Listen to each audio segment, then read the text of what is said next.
Maybe So we are. maybe I need some privileges from you that you are the organizer. Yes, just 1 second, because we are online actually. Okay. So first of all, I wanted to ask if the other presenters are also in the session,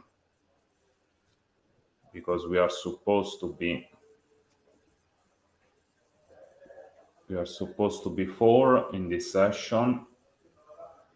And the names that I have are, of course, myself, Stefano Di Bucchianico, Luis Torres, Daniel Torres Gonzalez. Then we have Jean Langlois Berthelot. I don't know if the pronunciation is correct. And then André Mellini. But I don't see them here. So perhaps we wait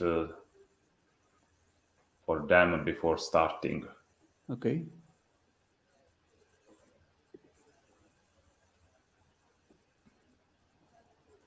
There is Luis, there is Marville that is writing in the chat.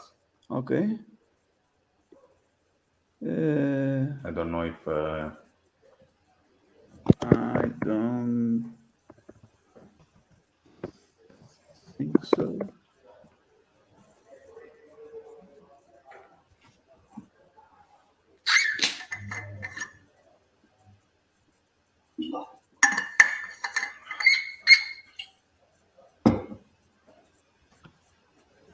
Yes, we know Marvin, but we have problems with the presentations. So I was able to share mine, but Luis is having issues, and I don't actually know how to help him. And moreover, I called for the other 2 presenters, but they don't seem to be here. So we were just still waiting before officially starting with the session. Okay, Marvin is suggesting to send the slides to me. Yeah, I'm doing this. Okay. Okay. This is my email. Can I share to Stefano Di Bucchianico at gmail.com? I am sending in the chat my email. Okay.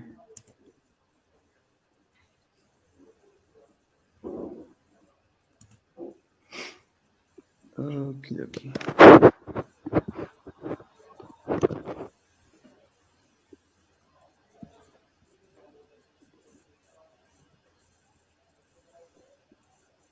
So as soon as you send them to me, then I will start with my presentation, and then I will recover your slides. Yeah, I sent it. Okay. Did you receive them? Okay. Yes, just 1 second.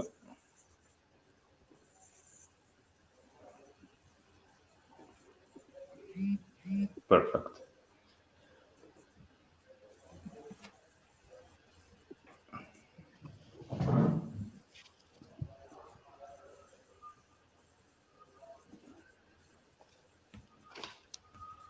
So once again, the last check for the other 2 presenters, that they are not showing up. So in half a minute we start officially with the session.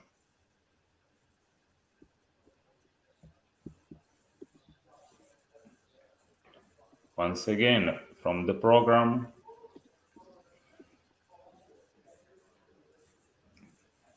In this session, we should also have Jean Langlois Berthelot and André Mellini.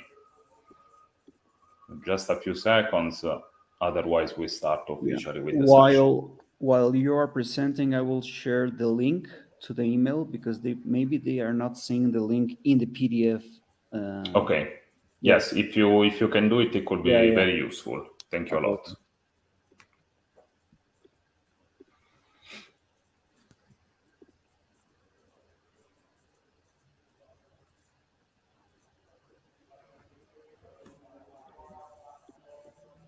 As soon as you do it, tell me, because I allow for another minute just to see if they are able to connect.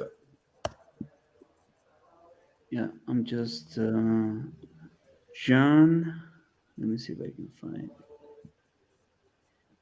John. So I don't send it to all the list. Okay, here.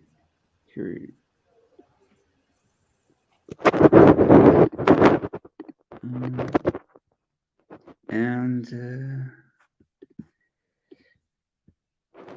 Andre.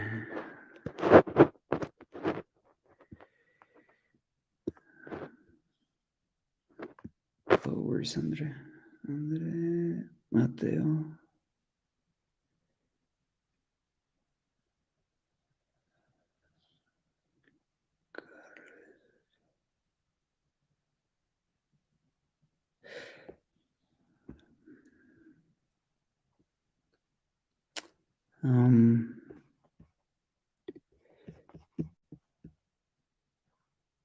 Melini.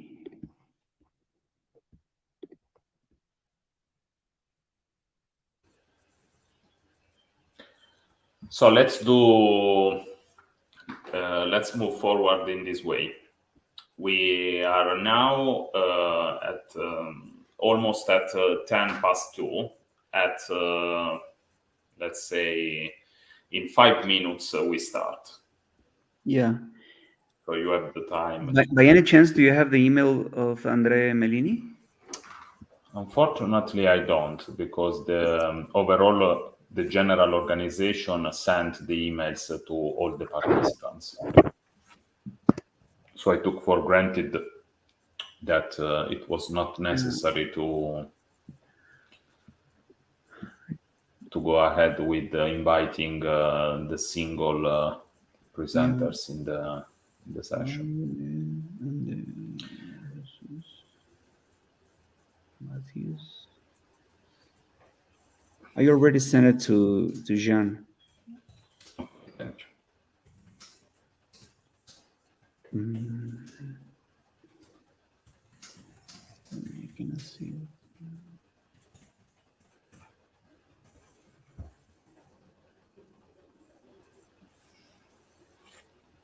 Yeah, I don't see him in the list.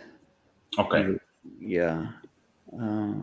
Which university? Don't worry. If you cannot find him, it's fine. I mean.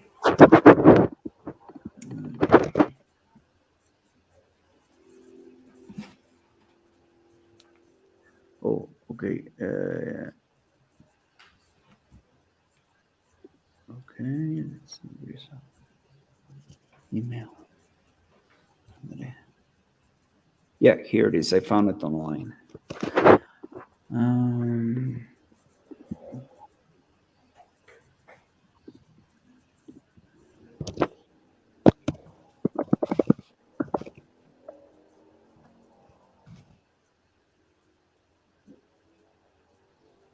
Yeah, I already did. So. Okay, let's wait 2 or 3 minutes. I mean, we are in no rush because the session is supposed to last for a couple of hours.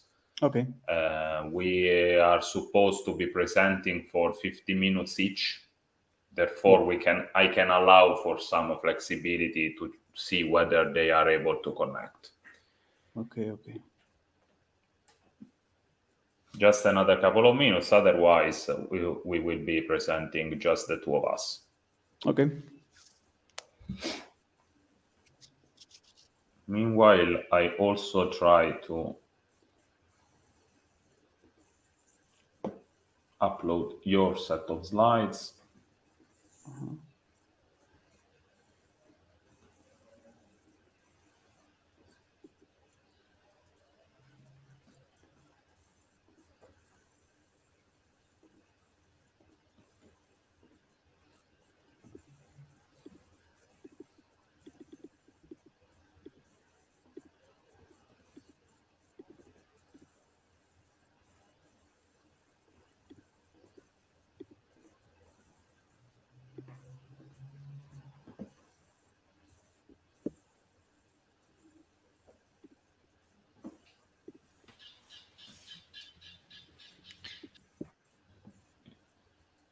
And there was Marville Yeah.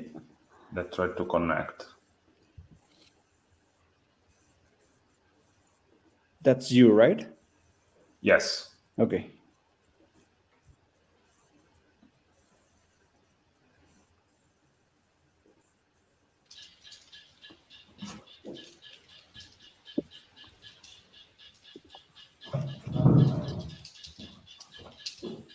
Marville? Yes. I was just waiting some minutes because the other two presenters are not here. So we tried to reach them out by email. And so I was just waiting 1 second. In a couple of minutes, we will start if they don't show up. So, Stefano, you're a very professional and extremely kind chair. But I think we could start maybe with Okay. Luis and you. And then if the other two panelists join the discussion, then it's good. They will present. Otherwise, just the two of us, the three of us, and the friends that are following us on YouTube can jump in the discussions. What do you say? Okay. It's fine with me. Just one thing left. As you suggested, I also uploaded the slides of Luis. Mm-hmm. But it seems to me I'm moving from my control. I'm moving forward with the slides, but it seems to me that they are not. I mean, in the presentation, they are not moving. Am I correct? Could you Yeah, check? They're not moving. They're not moving. They're stuck. Okay. Because that's what we did in a previous session. We had some problems with my presentation, for instance, and I sent the slides. Oh, they moved. I'm moving it now. I don't know what is happening, but I'm in control. Fantastic. Okay. Yeah. Great. That's fine. Let's go for it. Okay. So, Luis, what about you start first, if you agree, so I can manage to see if the other presenters join the conversation. Would it be fine with you? Yeah, of course. Okay, so let me start officially with the session. I'm sorry with the delay due to some technical problems. This is the ordinary session J, whose title is Advanced Topics on Development Economics. The rules of the game are the usual ones. Each presenter is allotted 15 minutes for a presentation. I will check the time schedule, and I will tell you when you have around 5 minutes left. So, Luis, please go ahead. The floor is yours. You can start with your presentation. Yeah, thank you so much, Stefano and Marwil, and all the organizers of the Structural Development Macroeconomics third conference. I'm very pleased to be here. So I want to talk to you about some progress that I've been doing with other colleagues on a multi-sectoral model of induced technical change. And in this time, I will try to discuss some of the implications for models of input-output analysis. You know, in 1964, Charles Kennedy presented his classic paper on induced technical change, trying to represent Hicks's hypothesis of induced innovations. And 9 years later, in a not well-known paper, Kennedy also, in the Economic Journal, published a generalization of his model, the induced technical change model for end commodities and end sectors. In this paper, and assuming the stability of the rates of technical change and the cost structure in each sector of the economy, he derived some sectoral and macroeconomic implications, which are consistent with the results of his 1964 paper. And these results are obtained from assuming that there are N+1 industries and capital goods industries and only one consumption good industry, which is a highly restricted version of the economy. And he uses multi-inputs production functions. Each one of the sectors has an innovation possibility frontier, and in each sector, the entrepreneurs in each sector seek to maximize the rate of cost reduction in the same way as his macroeconomic industrial change of 1964 1963. Now, based on an alternative model, I obtained some of his results. I replaced the use of production functions with an accounting framework. And in this accounting framework, each sector can produce either means of productions or consumption commodities. So it's a little bit more general. Currently, with a colleague, Jiahao Jiang, we have been working on the stability for the one commodity model of the induced technical change, something that Kennedy didn't do. However, in this model, we are going to assume, just like Kennedy, the stability of the equilibrium for the general case of multiple commodities. So in this paper, I developed some implications for multisectoral production models, which is something that Kennedy did not pursue in his original paper. First and most importantly, based on the results of this model, multisectoral induced technical change model, I'm going to show that there's a new way, in some ways, richer alternative foundations for the constancy of the input-output coefficients, and therefore for the input-output methodology. Some other results that I'm not going to talk about this in this presentation, except for these 2 bullet points, is that the model also produces endogenously stationary capital compositions, which can be used for production prices with technical change, something that it is not possible, or it is not typical to do it in the traditional Sarrafian price of production system. And also the model produces functions of capital accumulations and rates of cost reduction that can be used as an alternative for the production for the study of production networks. Okay, so the implications of the results first. In traditional applied input-output analysis, one typically starts with a typical the input-output model. X is equal to matrix A times the vector X plus Y. No. In this model, there is the A matrix with the input-output coefficients. Those are the empirical ones. So they are based on ratios of value flows. With this model, then one can forecast or estimate the output production of different types of final demand compositions and scales. And for instance, what will be the production of an increase in 5% of automobiles from Mexico to the European Union or to the United States, for instance. No, the application of this model relies on the constancy of the coefficients. Now, what are the economic justification for the constancy of these coefficients? So Leontiev, he assumes that there's a proportionality in the physical quantities of production and inputs, and argues that the value flows that we see on national accounts represent mostly technical factors. And also, he also says that the coefficients are stable over time. Those are his motivation of the economic arguments for the constancy of the coefficients. Other literature, like the non-substitution theorem and some work that Klein developed, which is used in the production network literature, uses production functions and but without technical change. And what I'm going to try to argue is that the multisectoral induced technical change model produces endogenously stationary coefficients. In this way, and if income distribution dynamics are fixed, then we're going to have constant coefficients, and therefore these results provide alternative foundations for the input-output methodology. So let me tell you a little bit about the model.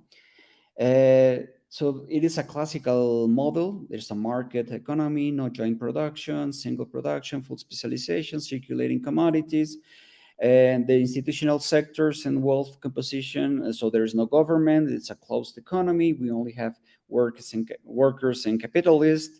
The wages are part of the capital advance. And so the capital advance is equal to the wages plus the value of the means of production. We also assume long period position, so there's homogeneous labor, uniform rates of wages and profits, and there's a one price for all sellers and consumers in the industry, and the technology is viable. So with this assumption, we start with each sector. The value decomposition, the accounting decomposition is that the value in each industry is equal to the wage cost plus the means of production cost plus profit, right? Inserting all these assumptions, then we can have this long expression at the bottom of the slide where the value is equal to price times quantity, wage cost is equal to the wage rate times the quantity of homogeneous labor, and so on and so forth. This is pretty standard in the description of linear production models. Now, let me tell you a little bit about the cost structure and the technology description first. So we are going to have the cost structure. Sorry, the total cost is equal to the wage cost plus the cost of the means of production. If we divide by the quantity produced, then we're going to have unit costs. Okay. And we also have cost shares, which we are going to denote by lambda and kappa. So lambda j is going to be the wage cost divided by the total cost, and the cost of the means of production I is going to be kappa ij in the j sector. It's also the value of this input is also divided by the total cost, and then with this we have the total cost. So if we sum in each sector the lambdas and all the kappas, and the lambda and all the kappas, the sum is equal to 1. It's just the cost decomposition. And the description of technology, we're going to have a labor productivity in each sector, and we're going to have n means of production productivities, each one for all the inputs. Based on this cost and technology description, if we take logarithms and take derivatives in terms of time, we will have the cost, growth, and technical change accounting. And the most important part here is that we're going to define, if we define the negative of the rate, so C hat is the rate of growth of unit cost. If we take the negative of this, is going to be what we call the rate of cost reduction, which is just a weighted average of the price and the quantity changes. All the variables, and right now we don't have parameters, all our variables functions of time. Now we introduce the induced technical change assumptions. So we're going to have constant input distribution dynamics. So a constant wage share, a constant rate of growth of the wage rate, and a constant rate of profit. The behavioral assumption is that the entrepreneurs, they have the capitalists, they have incentives for the maximizations of the rate of cost reduction. The only action variable is the selection or the innovation of new techniques of production, which yields a technical change. There is no uncertainty about the effects of this technical change, and there is expected that the cost shares of today are going to hold tomorrow.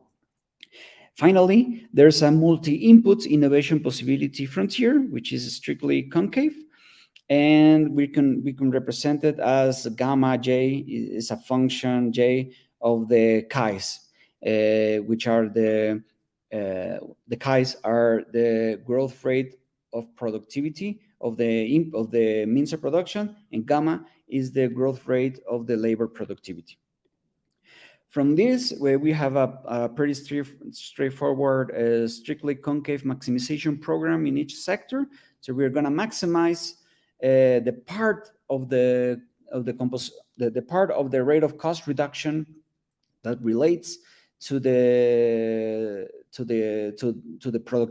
productivity of the inputs, subject to the innovation possibility frontier, which is characterized by the two next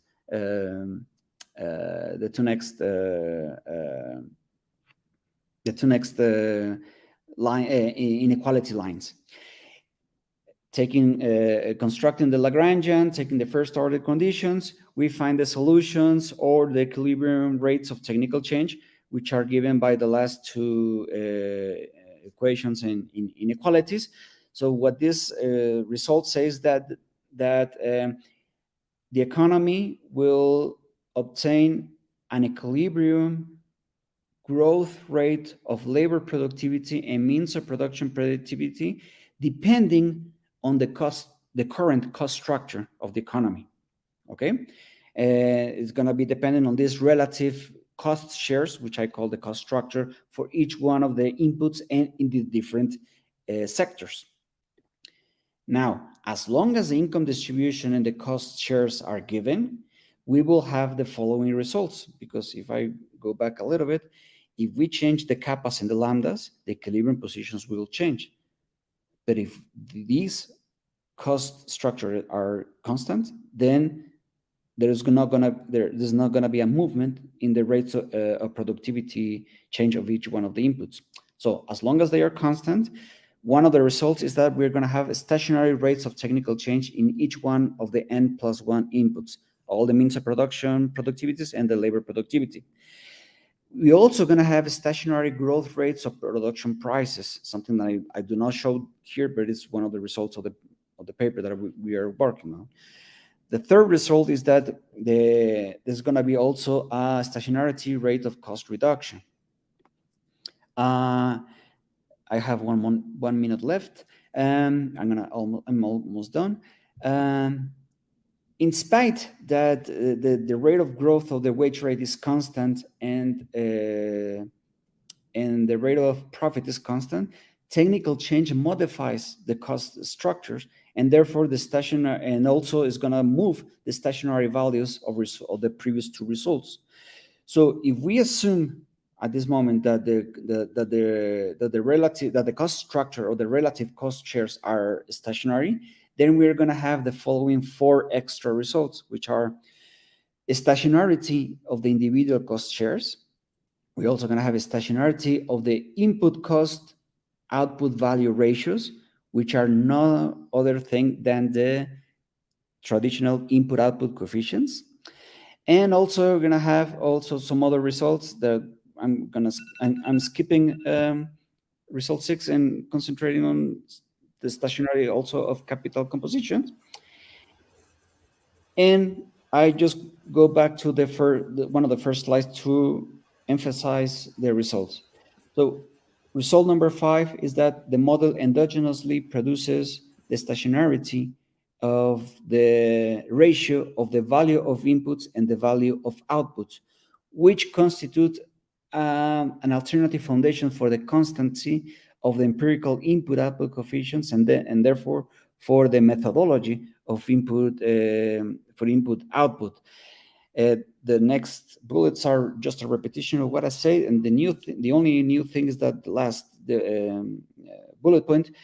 If you remember your lecture of the traditional textbook of input-output analysis, just like the Miller and Blair, they use production functions to argue for the constancy of the empirical input-output coefficients, which are not empirical sound, because production functions are only sustainable only for physical quantities, not for value quantities.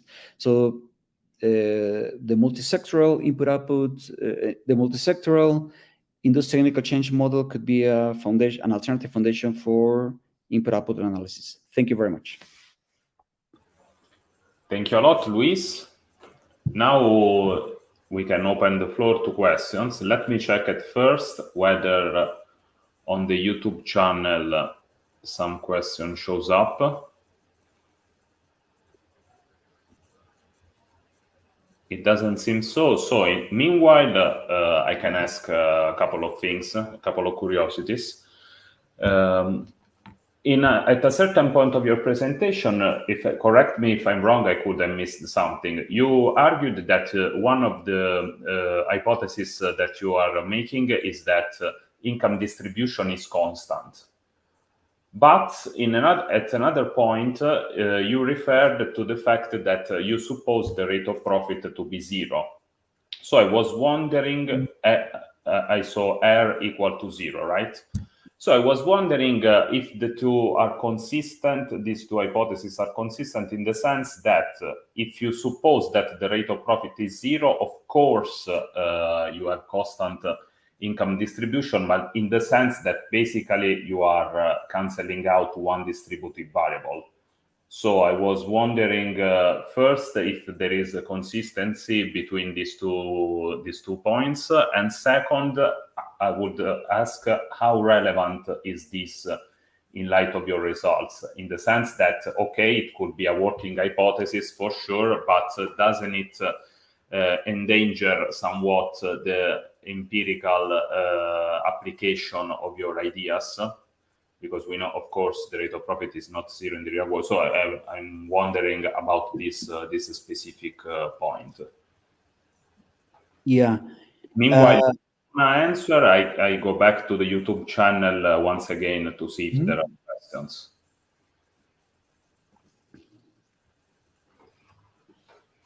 There are no questions, so if you wish, you can go ahead. I think Marwil has a question. Yes. Or he's speaking, but we cannot hear you. 3 years after the pandemic, and I still make the same mistake of the microphone. Keep the microphone muted.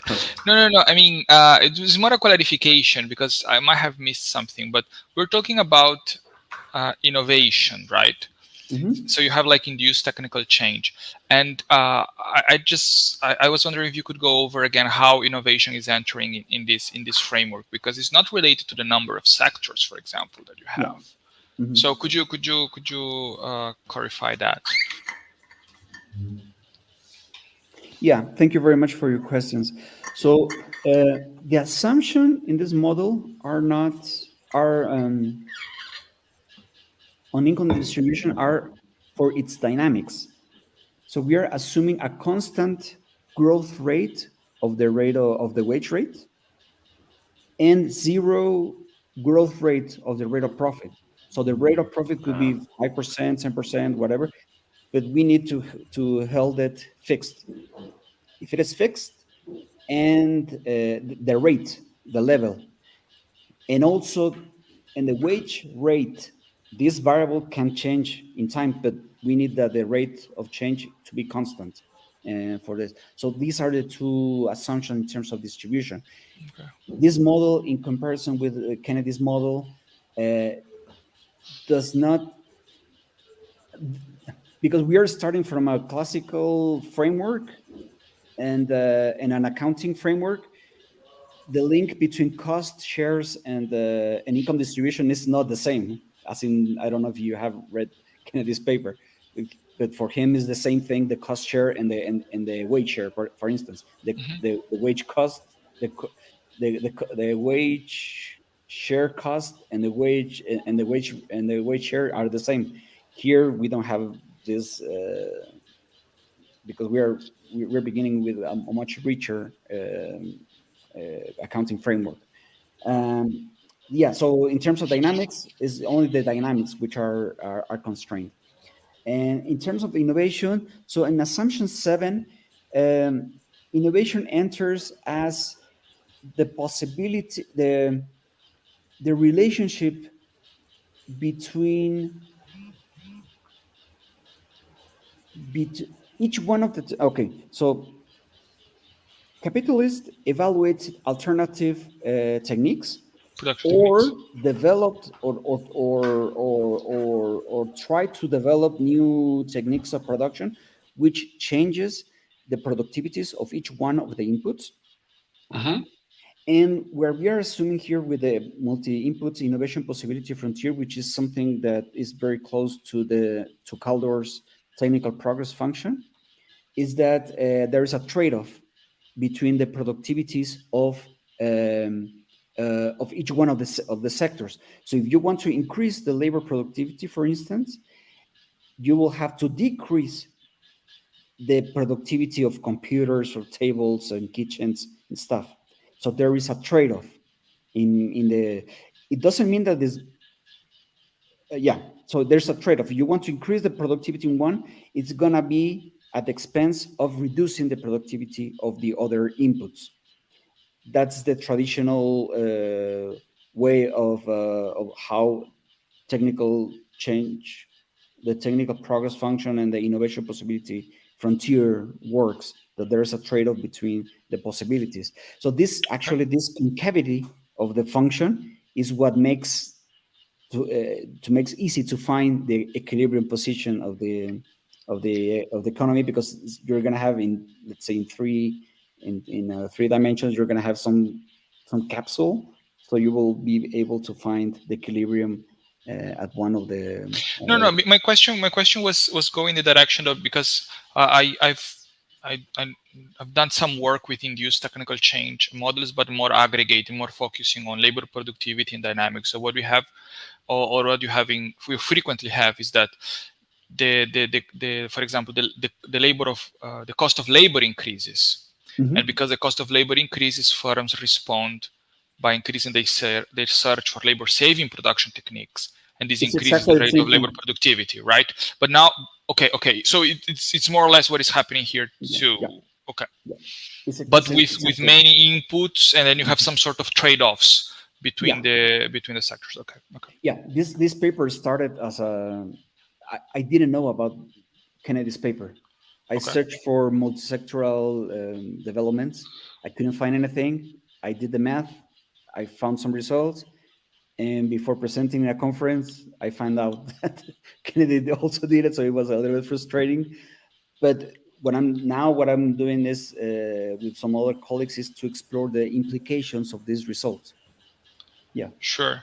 Do you have in mind? Sorry, I'm jumping in with too many stuff, but do you have in mind like ecological applications of this? Because part of the discussion on green growth, my impression is it goes on. Okay, you need a certain type of technical change that is to increase the efficiency in the use of energy resources, for example, or to reduce emissions. That it's a subproduct of a certain technology, but at the same time, you want to keep a certain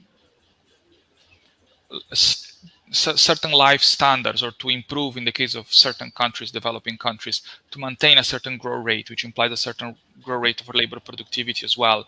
So do you have in mind in this research agenda exploring like environmental applications, or you see this project going more on a theoretical direction? Right, that's Oslo and Omer. I think she's gonna start working at your university. I think she recommended me actually the same thing to pursue this line of research, and it's something that I will be willing to explore. But right now in the agenda, I think there are some technical issues to solve, especially the stability of this because it relies heavily on the stability of the model, because if you change something, then you're not going to have constant coefficients, right? But I think we are almost about to get the desired results. But yeah, I think whatever you're doing right now in your research, because I've seen some of your work on ecological aspects and technical change, can be approached also in this matter, because you can treat the inputs, I think, in the same way that you are treating in your other models. Yeah. Thank you very much. And also, if I can add one thing, I am recalling the fact that, for example, there are papers by Daniele Tavani, who, starting from this kind of production function a la Kennedy, it is applied to the issue also of stagnation. Therefore, perhaps I'm not sure. I don't think they have a specific input-output structure so disaggregated as you have. However, looking at those contributions could be useful in the sense that starting from this kind of framework, they also, as Marvel was suggesting, they apply it to a concrete example, that a concrete issue that can be also interesting in light of what you're doing. Yeah, probably if I just report, or with my colleagues, we only report the technical aspect or just it will just sound like a academic curiosity. If we apply it to something concrete, as you are saying, we might gain some strength or some more justification for its publication in a good journal. Thank you very much. Yeah, thank you. Okay, one last check on the YouTube channel, but it doesn't seem that there are comments or questions. Therefore, I think that we can move to the second presentation, which is the presentation of my work together with two other colleagues. So,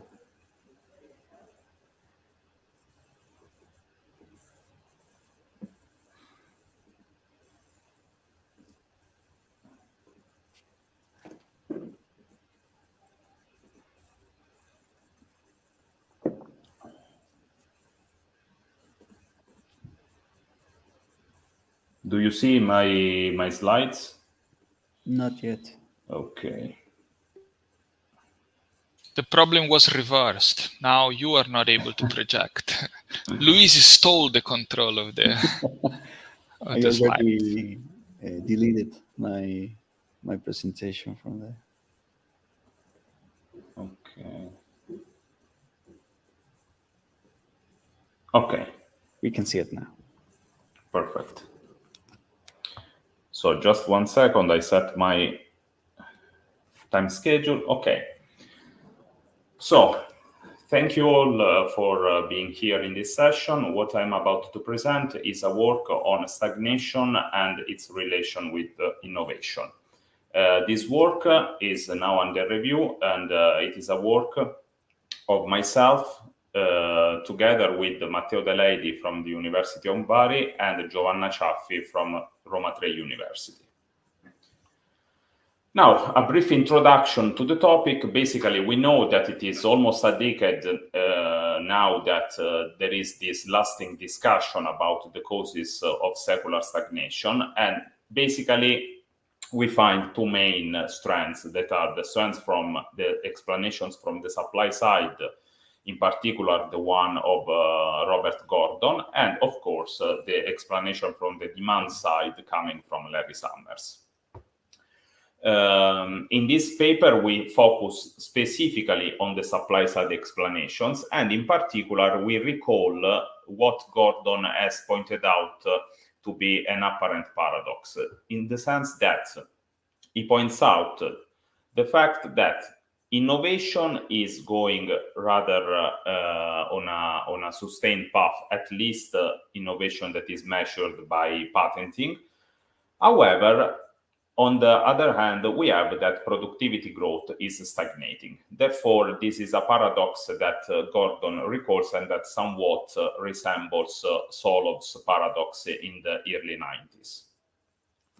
Therefore, what we do is to try to understand whether one element that can enter the explanation of why there is this paradox is the fact that it is important to understand what is the composition of innovation expenditures, and this composition can have an impact on productivity. In fact, what we ask ourselves is, the basic research question is, can productivity stagnation can be, of course, at least partially explained by the fact that the ratio between public and private expenditures in innovation is falling in the United States, and also in advanced countries more in general. In order to understand this, we carry out an SVAR analysis on a US dataset, quarterly dataset that spans the period 1948 to 2019.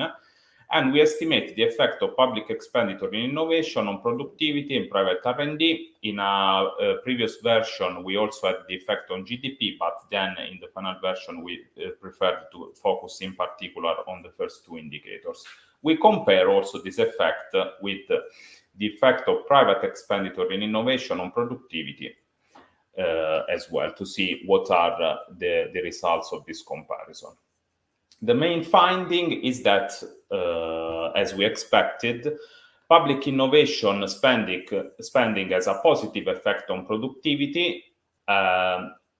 In general, public spending has a greater effect with respect to private expenditure in innovation on productivity. And besides, in addition to this, we also have that public expenditure in innovation also has a strong crowding in effect on private investment in R&D. Another additional result is that public investment in innovation also generates positive fiscal multipliers. Therefore, we can affirm that this element is relevant in contributing to explaining stagnation. Now, I will be rather quick on the literature review. The main point in the literature based on Gordon is the fact that there is a supposition. From the supply side, the kind of innovations that are entering the United States economy in the last decades do not have the same potential if we compare them with the previous waves of innovation. They do not have the same potential to boost long-term economic growth. Therefore, one of the points, Gordon stresses many points, but the fundamental point in this case is the fact that the type of innovation has not the same potential of what we were used to have in previous decades. There are also other authors such as Rame that also stress this point. But what we find interesting is that together with this kind of intuition given by Gordon, we also have an alternative that is gaining traction in recent years. That is the alternative based on the fact that we could be encountering rising costs to generate new ideas. Therefore, we have, for example, the contributions of Fernald and Jones that make this kind of supposition. Unfortunately, I don't know why, but the formula is not showing in the slides. And together with this, there is also the contribution of Bloom and other authors that stress the fact that the productivity of research is continuously falling in a lot of sectors. Therefore, the counter factor that can help in sustaining growth should be a continuous rise in research efforts, in the sense of hiring additional researchers and spending more and more on innovation in order to counterbalance this falling research productivity. Therefore, we have Gordon, changing type of innovation. Fernald and Jones, rising cost of finding new ideas. Together with this, there is also the issue stressed by the IMF, Van Rienen, Akibuja and Filippetti and others, that concerns the fact that the public sector is steadily retreating from actively taking part in innovation. And given that public and private innovations are not, they cannot be, we cannot substitute perfectly one with the other, then we can suppose that we will have long-term issues in boosting productivity, if there is the trend that we experience.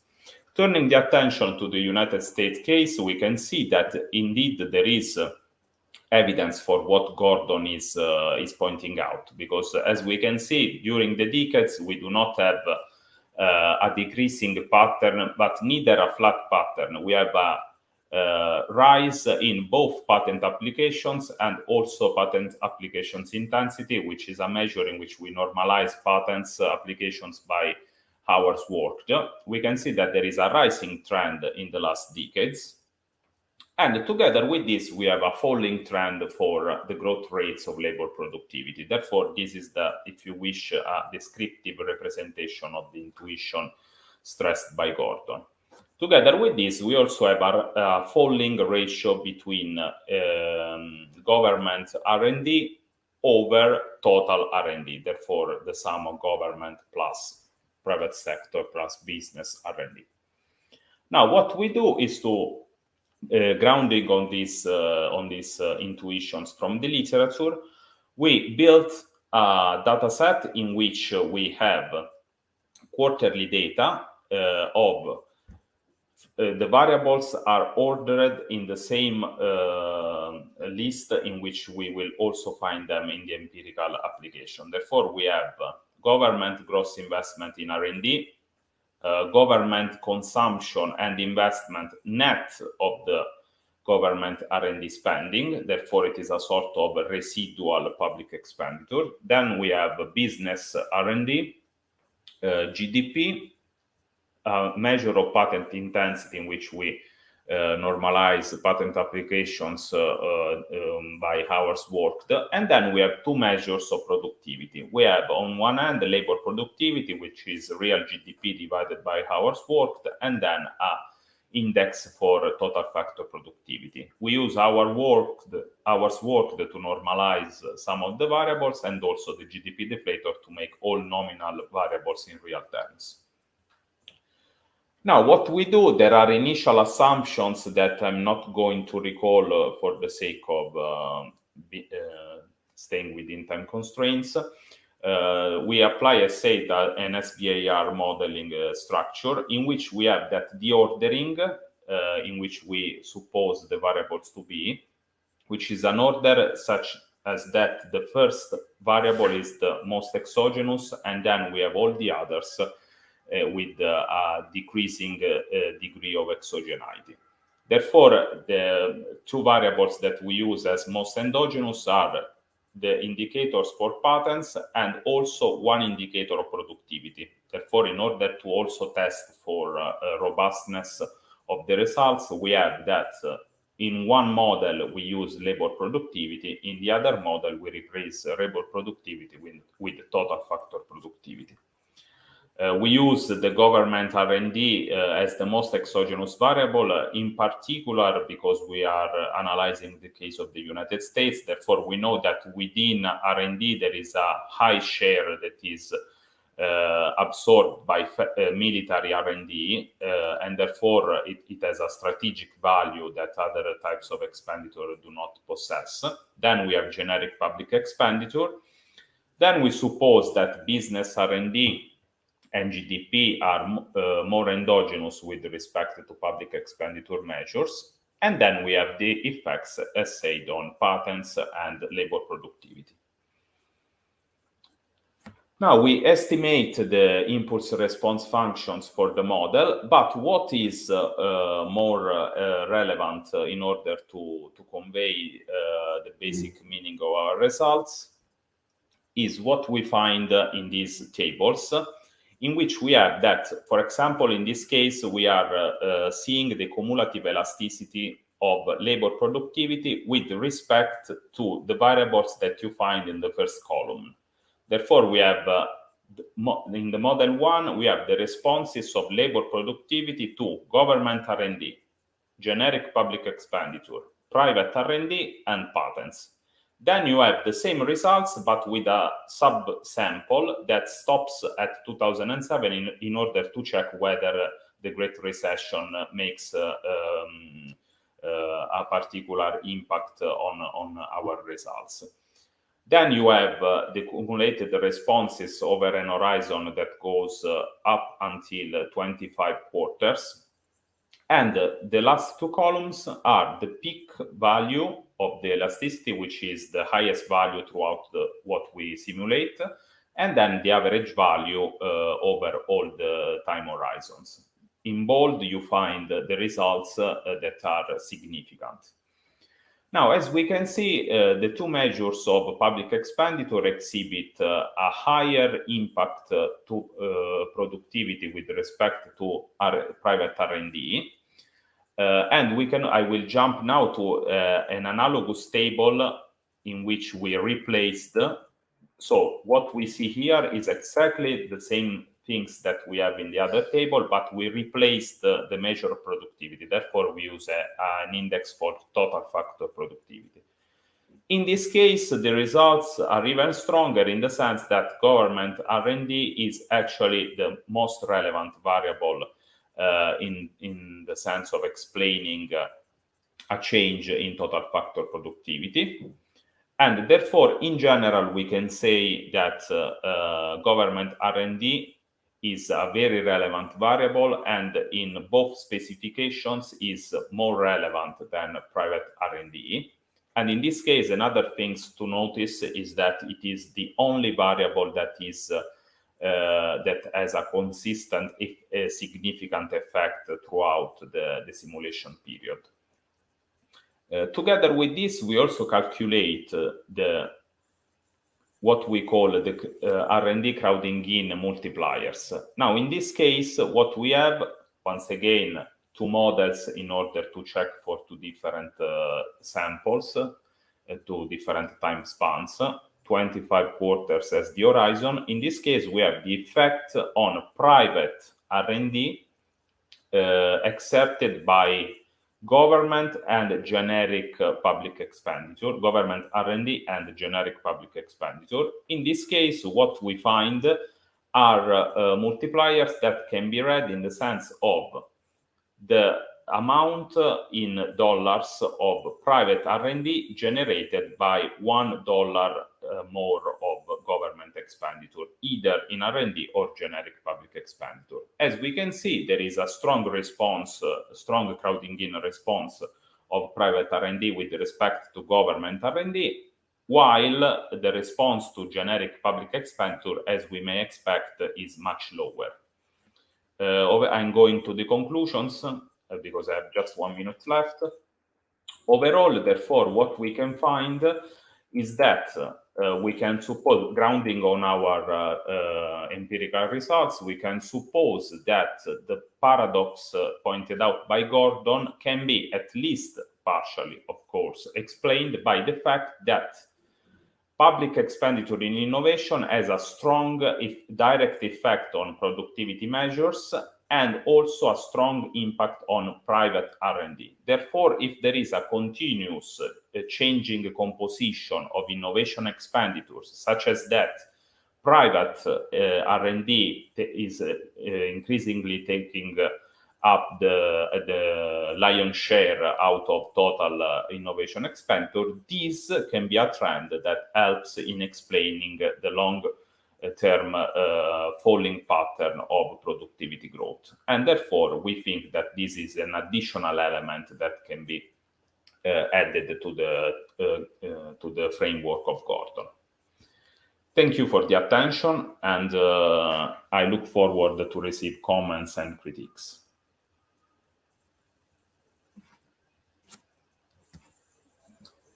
So once again, I also check if there are questions on YouTube, but it doesn't seem so. Therefore, if there are questions from the session, I'm happy to hear them. I will be very rude, and I will let Luis' questions to be later on. I will jump in with a couple of questions of my own. So, if you have a VAR, you have a model, you're estimating a model for the United States, basically after the World War, the second Great War, right? Yes. For the whole period. Have you tried to estimate until the 70s and after the 70s to see these cumulative effects from the 50s to the mid 70s and from the mid 70s to nowadays? Because I saw that you cut the analysis after. So you perform for the whole period and then you cut after the great financial crisis, and you have good reasons for doing that. And we have COVID more recently. But if I understood, so the way I kind of see it, and I believe there is some evidence in that direction, is that you have like a new technological paradigm also starting from the 80s onwards, right? We can think in terms of IT technologies that are becoming much more important in the 80s and changes of that kind. So it's like an innovation wave that started in the 50s saturates in the 80s, and then you have another innovation wave or another technological paradigm somehow starting from the 80s. And I'm saying it in very bad words, but you get the main idea. Something is happening in the 70s. So do you think it's worth comparing these two periods, or you have reasons to believe that that's not really the way to go? I think that no doubt what you are suggesting would be relevant. I must say that perhaps we relied on a somewhat, let's say, lazy way of operating, in the sense that we know for sure that the Great Recession could have exerted some very strong effect, and therefore what we want, we reasoned on this point more on an econometric basis rather than something informed by theory, in the sense that we expected that to be a sort of structural break, and therefore we tested only by cutting the sample at that period. But I have little doubts that perhaps in purely economic terms what you are suggesting could be more interesting than what we actually did, because it is more related to the topic. Yes, of course. As I was showing also in the descriptive analysis, in the end, the surging wave of patenting activity becomes in the late 70s, early 80s. Yes, therefore, I think it could be relevant to do also this additional robustness check. Now, I have nothing to say because I agree basically with what you're saying. So I think it's something relevant. Yeah, I also agree with Marwell's suggestions, especially because it's in the 70s where you see a first structural break in terms of the trends in labor productivity, but not only. Well, yeah, that's the effect, but also during that period started other factors which might also contribute and are not in your model to the slowdown of labor productivity and measures like the total factor productivity growth, which are something like, it could be like financialization and other macroeconomic phenomena. So not only the relationship between public and private innovation, research and development expenditure. On another topic, what I could see is that there is like a downward trend in the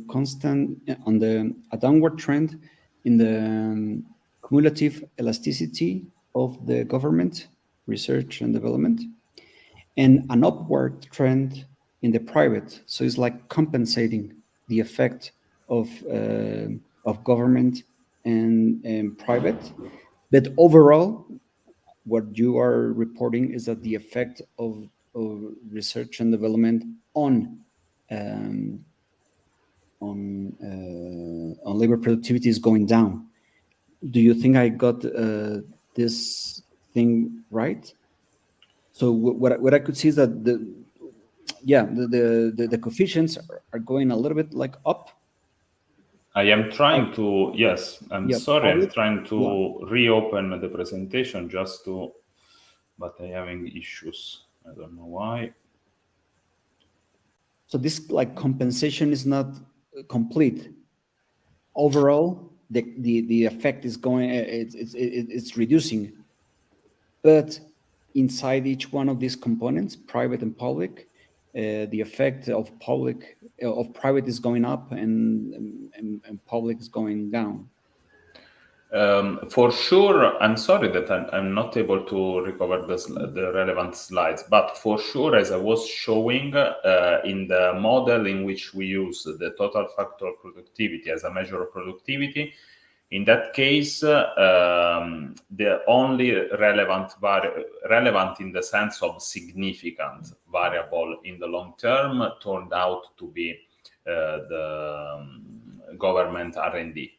Therefore, I would say that at least for that model, although what you are pointing out is interesting, I mean, I've never read the results stressing this point. Therefore, for sure, in general, thank you, because it could be something to check more with more attention. But in that case,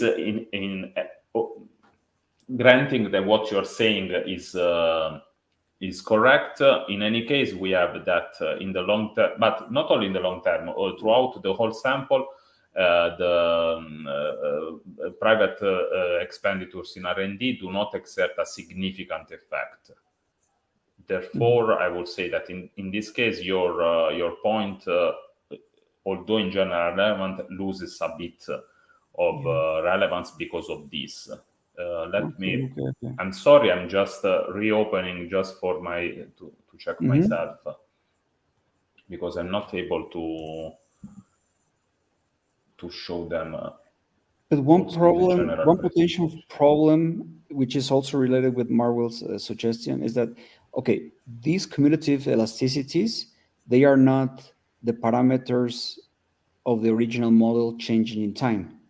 So the model, the SVAR model, computes the parameters for the whole period, right? And then you only calculate a cumulative elasticity based on exactly the same coefficients. But if you allowed for some structural change in the coefficients by computing the coefficients in different time periods, you might find other type of patterns in the elasticities. And if you're maybe using some software that allows you to program, probably I'm pretty sure you're doing that, you might play around with different time windows and somehow to see some, because this methodology doesn't allow you to change the coefficient in time, right? They have to be fixed. But by changing the time window, you might find you might want to see the dynamics, and that could provide some robustness to the results, or to find new patterns. I was checking also. No, thank you also for this other point, which is also something that we could check. But I was looking at the case of labor productivity. It is true that somewhat by the end of the simulation periods, there is a rise in the coefficients for what concerns private R&D. However, they do not match the size of the the coefficients for what concerns public expenditure. Therefore, you're correct in pointing out this sort of reversion in the trend, but still the absolute value does not match that of public. I'm sorry that I'm not able. I don't know why it doesn't go as in the presentation, but however. But thank you, because it was something that I was not considering. I mean, I was just looking mostly on the average values to show comparisons through simpler statistics. But yes, this is something also to point out. One last comment is that if you want to enrich maybe the justification of using the TFP measure for productivity, which is something that comes from production functions. But you know, the total factor productivity is then it is the negative of the rate of cost reduction within this framework of induced technical change. So it has also other type of representation in an alternative technical change models. Yeah. This is another point that comes up quite often. We totally agree about the fact that if we have to use a measure of productivity, this must be labor productivity instead of total factor productivity, because of the main problems as you are recalling. In this case, we made the decision to use total factor productivity, in particular because of the kind of literature we want to tackle, in the sense that if you go through the literature about supply-side secular stagnation, the bulk of the literature uses total factor productivity as the main indicator. Yeah, of course. Therefore, our choice was entirely driven by this strategic consideration. If we want to create somewhat an exchange with this literature, if we want to have an impact, unfortunately, we have to, to also see things by means of indicators that they use as well. But yes, on purely theoretical grounds, the point is there. I mean, total factor productivity suffers from many drawbacks that we perfectly know. Absolutely. Yeah, but not the question is not about my comments about the interpretation, because you are finding empirical relationship. So how are you going to frame or you're going to interpret these findings? One way is to the traditional interpretation of total factor productivity, but another one for the exactly same result is that what you are measuring is actually a measure of cost reduction. So how in expenditure in research and development is helping to reduce the unit cost of the of production. May I, if you have some, because I'm not acquainted with this literature that you are mentioning, but please, if you have some specific reference, send it to me, because it can be very interesting to interpret results as you are suggesting. Mm-hmm. Well, another last check, but again, on YouTube, I don't see comments. Therefore, I would say, I don't know if Marvel has something. Okay. I would say that given that the other two presenters did not show up in the session, I can once again thank the organizers of the conference, thank all the participants that also followed the session on the YouTube channel, and we can close this session. And I hope. Yeah, let me just tell you that even we have friends that are following on the YouTube after the session is concluded. So this discussion here, it's in the web, and it's going to be in the web forever now. And if you check the other parallel sessions, they have a relatively high level of visualizations that happen exactly after the section actually happened. So the two papers that were presented here are very, very important. And as part of the organizing committee of this workshop, I would like to thank you for sharing your results with us. Thank you, Marvel, and we hope that the follow-up discussion on YouTube is very lively. Yeah. Yeah. Okay. Take care, guys. Thank you again. Bye. Goodbye. Bye. Thanks for everything. Bye.